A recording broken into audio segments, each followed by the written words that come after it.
Assalamualaikum warahmatullahi wabarakatuh. Alhamdulillah hamdan katsiran kama amar. Asyhadu an la ilaha illallah la syarikalah irghama li jahada bihi wa kafar. Wa asyhadu anna Muhammadan abduhu wa rasuluh sayyidul qalaik wa bashar. Faqala ta'ala fil Qur'anil Karim, a'udzu billahi minasyaitonir rajim. Innallaha la yaghayyiru biqaumin hatta yaghayyiru ma bi anfusihim. Shadaqallahul azim.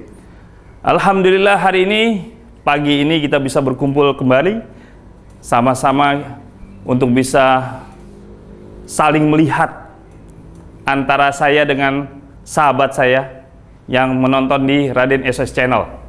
Alhamdulillah hari ini, pagi ini saya menjawab beberapa pertanyaan lanjutan dari beberapa teman-teman yang sudah menonton di Raden SOS Channel, yaitu pertanyaannya, yaitu kita lihat, Dokter, jika wabah COVID 6 bulan, apakah Indonesia bisa hancur secara ekonomi dan kedaulatan?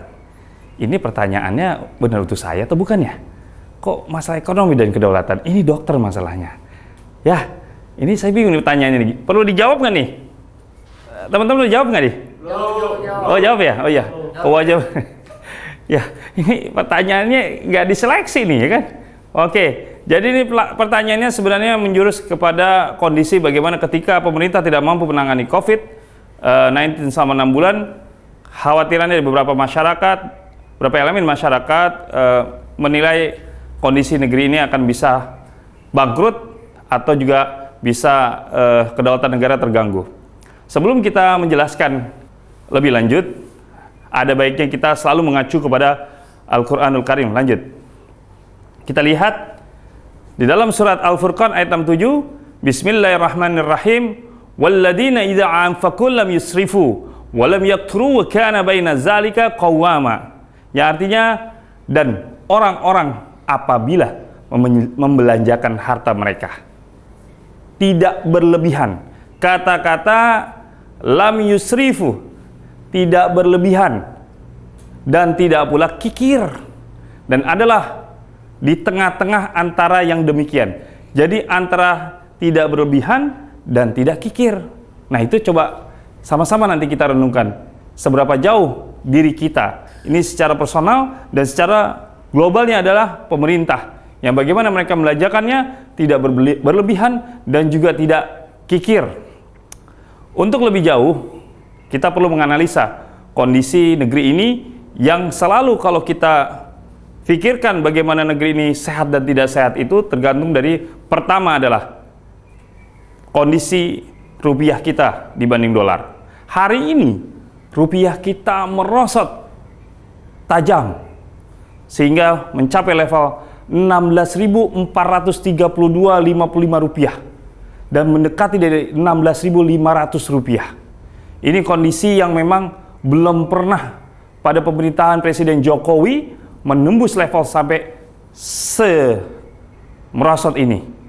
Dan ini juga dihubungkan dengan, kita lihat coba ya kondisi, kita lihat utang negara kita berapa. Hari ini kita melihat hutang negara kita sampai hampir 5.000 triliun. Kalau digenapkan 5.000 triliun, tapi belum sampai 5.000 triliun, tapi mencapai sebesar 4.817,55 triliun. Ini kondisi yang sangat signifikan. Hutang kita sudah begitu besarnya. Nah, untuk itu, jikalau utang kita bertambah karena kondisi ini wabah yang sulit, ya hari ini pemerintah berusaha untuk mengeluarkan dana begitu banyak dari devisa anggaran negara dalam bentuk APBN atau APBD di dalam negeri ini dalam pengelolaan segala sesuatu yang menyangkut kegiatan kenegaraan, hari ini bisa menghabiskan kondisi yang lebih signifikan. Nah, untuk itu perlu kita perhatikan beberapa segmen di kondisi di masyarakat yang sangat berpengaruh ketika rupiah kita merosot, ya, hutang kita mencapai hampir 5.000 triliun. Apakah daya beli masyarakat itu akan tetap sama atau menurun dengan kondisi harga kebutuhan pokok? Mari kita lihat tabelnya. Di sini kita lihat tabelnya. Beberapa tabel yang menjelaskan bahwa di sini kita lihat ada beberapa harga-harga kebutuhan pokok meningkat dan juga ada yang sama dan juga ada alhamdulillah ada yang menurun.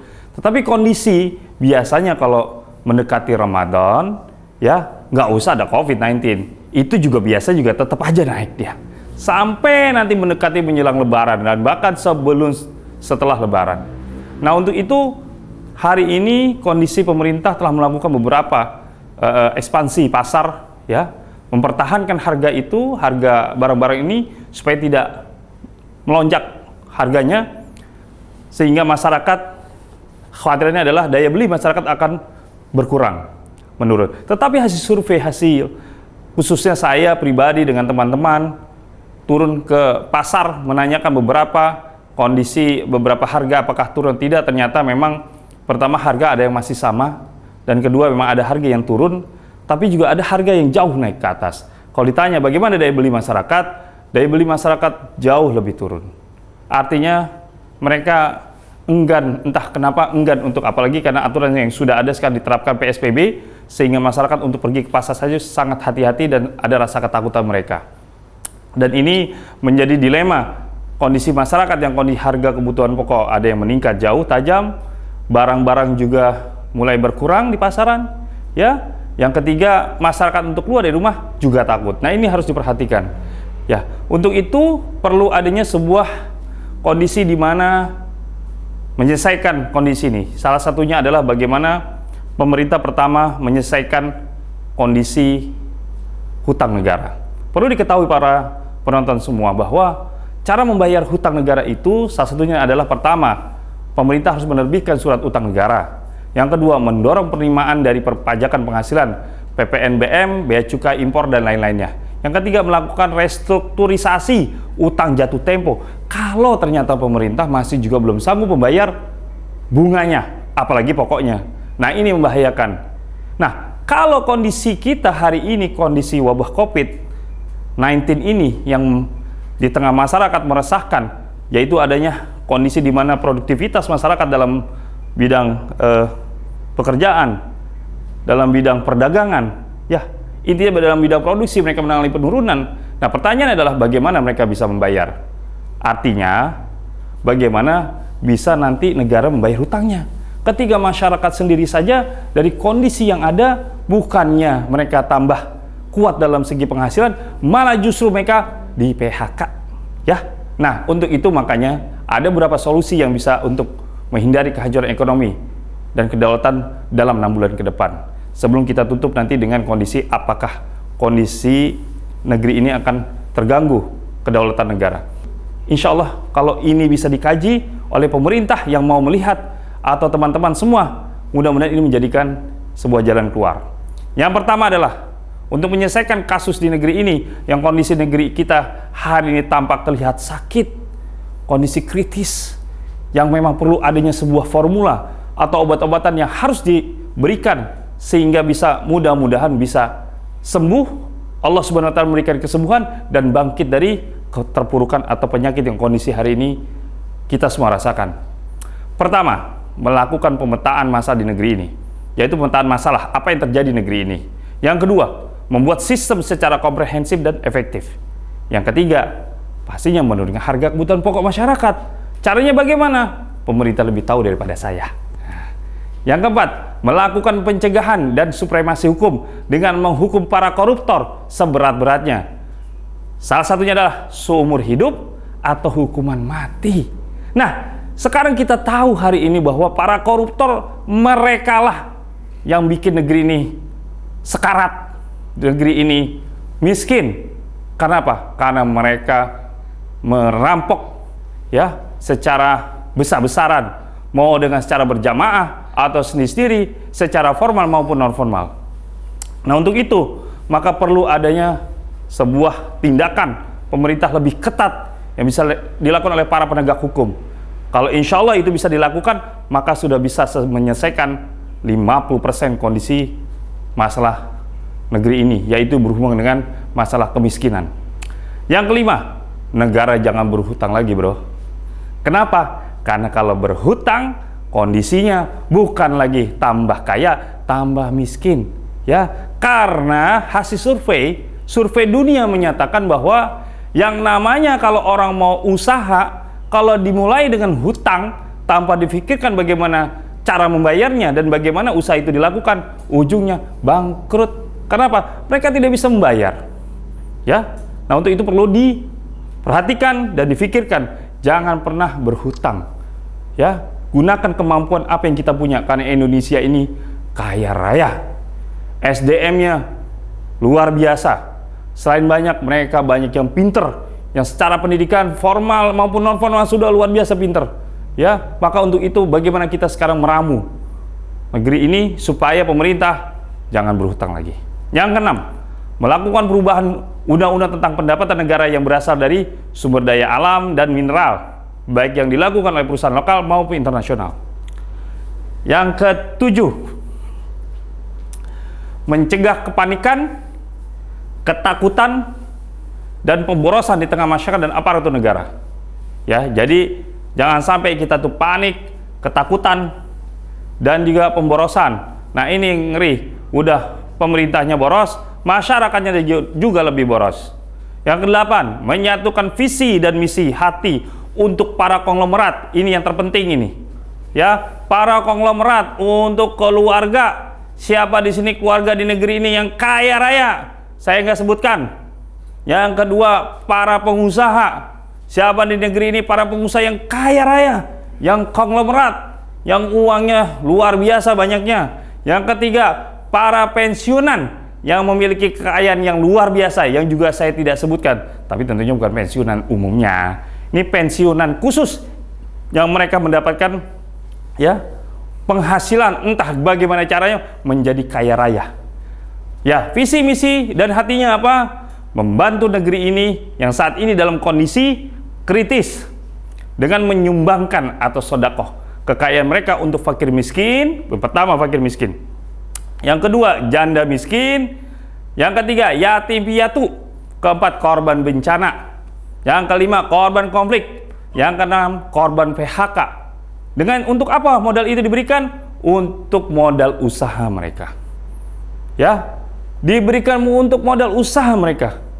Yang kedua, untuk diberikan pelatihan-pelatihan supaya tambah pandai.